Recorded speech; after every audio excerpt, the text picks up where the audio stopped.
Pemirsa, Presiden Prabowo Subianto meminta kampus di Indonesia untuk membentuk tim guna membantu pemerintah daerah dalam menyelesaikan permasalahan di daerah.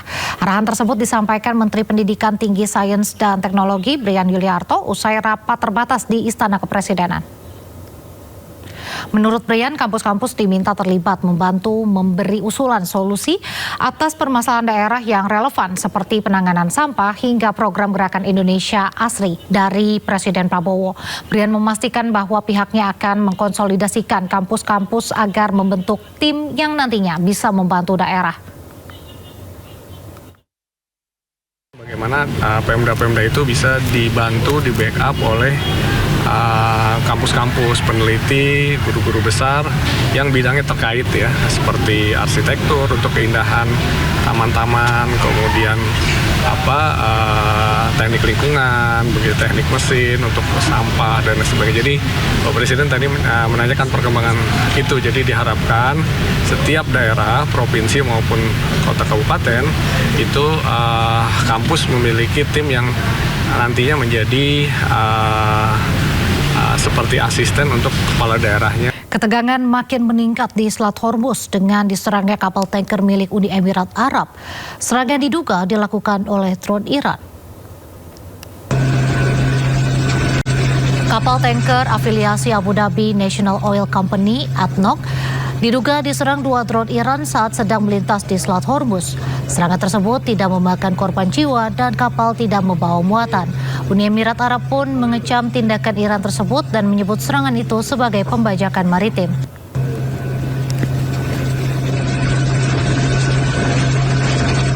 Misi pembebasan kapal di Selat Hormuz oleh militer Amerika Serikat yang diberi nama Project Freedom akhirnya dimulai. Amerika mengklaim telah menyerang dan menghancurkan sejumlah kapal kecil milik Iran. Dalam unggahan di akun media sosialnya, Presiden Amerika Serikat Donald Trump mengklaim militer Amerika telah menyerang dan menghancurkan 7 kapal kecil milik Iran. Serangan tersebut dilakukan dalam rangka Project Freedom. Namun sebelumnya Komando Pusat Amerika Serikat CENTCOM menyebut pihaknya menyerang 6 kapal kecil yang diduga mengganggu pelayaran komersial di Selat Hormuz.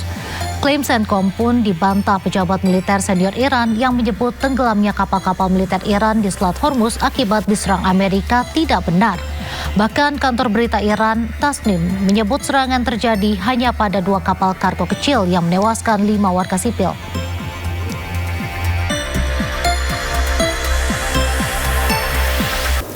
Penembakan kembali terjadi di Amerika Serikat. Kali ini insiden penembakan berada di dekat Gedung Putih.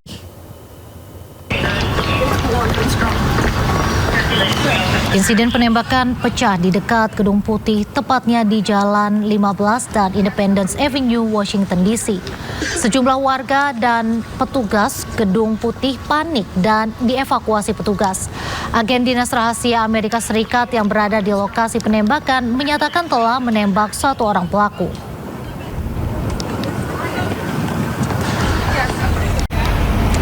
Akibat insiden ini, Gedung Putih sempat ditutup sementara.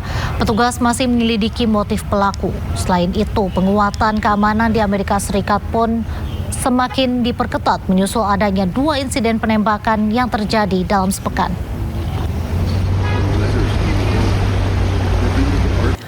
Pemirsa, akibat diguyur hujan dengan intensitas tinggi, sebuah sungai di Magelang, Jawa Tengah meluap mengakibatkan banjir bandang.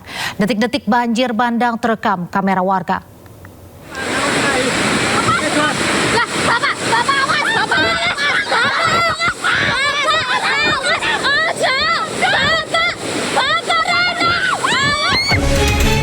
Dusun Batur di Magelang, Jawa Tengah diterjang banjir bandang usai tebing sungai longsor dan menyumbat alur sungai.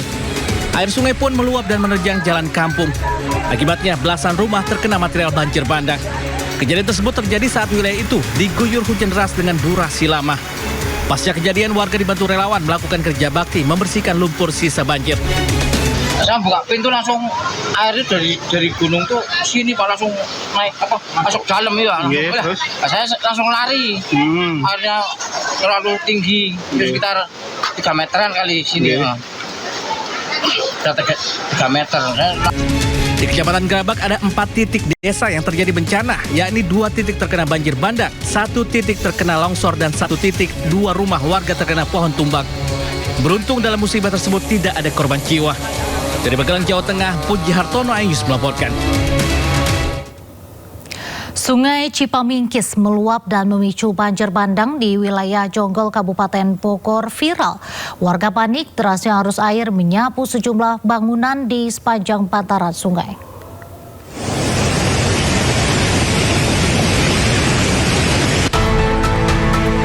Hujan deras yang terus mengguyur Kabupaten Bogor, wilayah timur, tepatnya di Desa Sukanegara Jonggol, membuat debit air Sungai Cipamingkis meningkat drastis. Arus sungai meluap tak mampu dibendung, terekam video amatir dan viral. Air meluber ke area sekitar dan menyapu sejumlah bangunan yang berada tak jauh dari bantaran sungai. Warga yang berada di lokasi pun panik saat air tiba-tiba naik dan merendam bangunan warung bambu berlantai 2. Derasnya arus air bahkan nyaris menyapu jembatan kecil yang menjadi akses warga sekitar. Setelah kondisi air berangsur surut, warga berusaha menyelamatkan barang-barang berharga yang masih tersisa di dalam bangunan warung bambu. Selain berusaha bangunan, luapan air juga menyisakan lumpur tebal yang menutupi akses jalan di sekitar lokasi. Beruntung tak ada korban jiwa dalam peristiwa ini. Warga diimbau untuk tetap waspada mengingat potensi hujan masih tinggi dan dapat memicu banjir susulan. Dari Kabupaten Bogor, Jawa Barat, Cahyat Supriyatna, iNews melaporkan. 2 tempat ibadah hancur dan jembatan roboh diterjang luapan Sungai Cikaret di kawasan Cibalagung, Kota Bogor, Jawa Barat, Senin sore. Sejumlah warga yang rumahnya berada di bibir sungai diungsikan.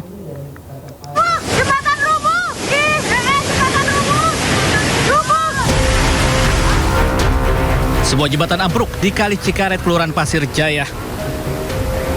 Peristiwa ini terjadi setelah wilayah Bogor dilanda hujan deras dengan intensitas tinggi. Selain merobohkan jembatan, 2 tempat ibadah juga hancur. Warga yang rumahnya berada di bibir sungai terpaksa mengungsi ke tempat lebih aman karena rumahnya rawan ambruk. Luapan air sungai di kawasan tersebut juga merendam jalan raya dan pertokoan. Peringatan terjadi kenaikan tinggi muka air. Sementara di Bekasi, Jawa Barat, peringatan dini berbunyi saat muka air Kali Bekasi mulai naik di Kelurahan Teluk Pucung, Kecamatan Bekasi Utara. Warga yang mendengar dan mengetahui alarm berbunyi cukup keras langsung bergegas mengungsi di musola. Sementara sebagian warga lainnya bertahan di lantai 2 rumah mereka. Sedikitnya 170 kepala keluarga yang berada di 2 RT terdampak banjir kiriman dari Kabupaten Bogor. Untuk mengantisipasi banjir yang terus meninggi, sejumlah petugas dari Kelurahan Teluk Pucung dan petugas BPBD serta relawan bencana disiagakan di lokasi. Dari Bogor dan Bekasi, Jawa Barat, Tim Liputan iNews melaporkan.